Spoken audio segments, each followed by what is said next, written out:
Selamat malam, Bapak Ibu sekalian terkasih dalam Tuhan.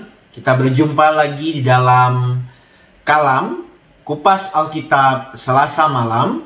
Dan pada hari ini kita akan bersama-sama merenungkan satu bagian firman Tuhan yang diambil dari Efesus pasal 5 ayatnya yang ke-8. Memang dahulu kamu adalah kegelapan, tetapi sekarang kamu adalah terang di dalam Tuhan. Sebab itu hiduplah sebagai anak-anak terang. Bapak Ibu sekalian, apa sih yang dimaksud dengan terang? Apakah hanya sebatas membuat kita kelihatan, terus bersinar? Nah Bapak Ibu sekalian, terang menurut Alkitab merupakan metafora, sebuah metafora yang mengandung berbagai makna. Antara lain yang pertama adalah gambaran dari karakter Allah. Dalam 1 Yohanes 1 ayat 5, Yohanes 8 ayat 12, di situ menggambarkan bagaimana terang itu merujuk kepada karakter Allah sendiri. Kemudian yang kedua, gambaran dari kebaikan, kebenaran, dan keadilan. Bapak Ibu sekalian bisa lihat dalam Efesus 5 ayat 8 sampai dengan 9. Di mana terang itu digambarkan sebagai kebaikan, kebenaran, dan keadilan. Orang-orang yang hidup dalam kebaikan, kebenaran, dan keadilan, maka mereka disebut sebagai orang-orang yang hidup di dalam terang. Kemudian yang ketiga adalah gambaran dari kekudusan Allah. Dalam 1 Timotius 6 ayat 16. Yang digunakan khusus untuk Kristus. Kemudian Bapak Ibu sekalian, setiap orang yang percaya kepada Kristus mendapatkan terang itu. Dan mereka yang hidup dalam terang itu bersaksi atas nama Kristus melalui kekudusan kehidupan mereka dalam pemberitaan Injil.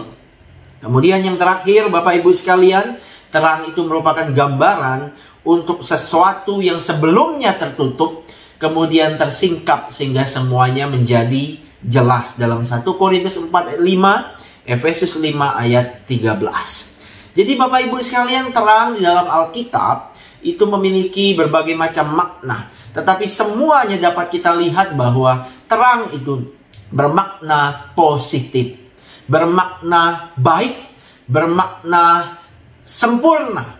Karena di dalam Alkitab terang itu berarti kebanyakan merujuk kepada karakter Allah, karena ialah adalah sumber dari terang yang sejati. Nah di dalam Efesus pasal 5 ayat yang ke-8 ini Bapak Ibu sekalian, terang yang digunakan adalah dari kata Yunani pos, yang berasal dari kata kerja paino, yang berarti menyinarkan atau bercahaya.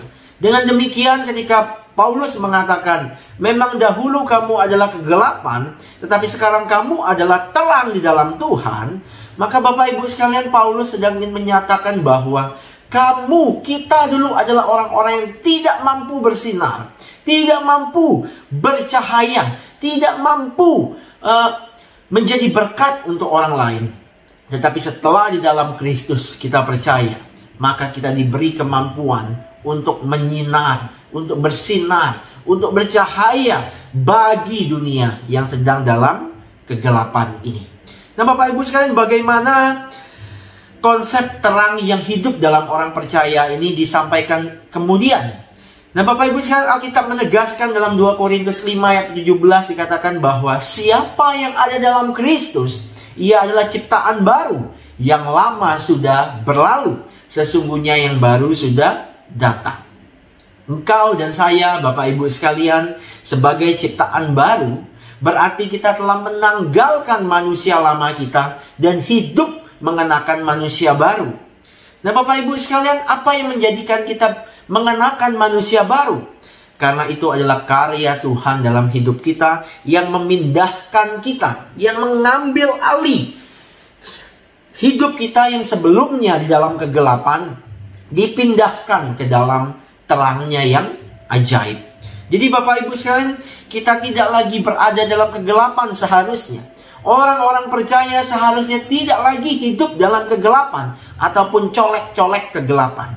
melainkan kita hidup di dalam terang Tuhan. Status kita berubah menjadi anak-anak terang yang hanya di dalam Efesus 5 ayat 9 berbuahkan kebaikan dan keadilan dan kebenaran.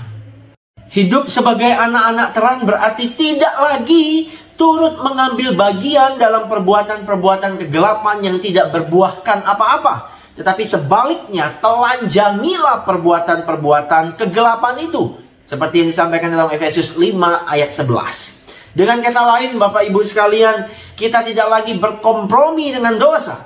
Kita tidak lagi hidup menuruti keinginan daging. Dan keinginan daging yang dijabarkan oleh Alkitab terdapat dalam Galatia 5 ayat 19-21. Perbuatan daging telah nyata, yaitu percabulan, kecemaran, hawa nafsu, penyembahan berhala, sihir, perseteruan, perselisihan, iri hati, amarah, kepentingan diri sendiri, percideraan, roh pemecah, kedengkian, kemabukan, pesta pora, dan sebagainya. Kalau engkau dan saya telah menjadi anak-anak Tuhan, orang-orang yang telah hidup dalam terang, maka kita harus buang semua itu. Kita tidak boleh lagi berkompromi dengan semua itu, Bapak Ibu sekalian. Karena kalau kita masih berkompromi dengan semua itu, berarti kita masih mau turut, kita masih mau hidup, kita masih mau dikuasai oleh kegelapan. Kiranya semua hal itu dijauhkan dari setiap hidup kita.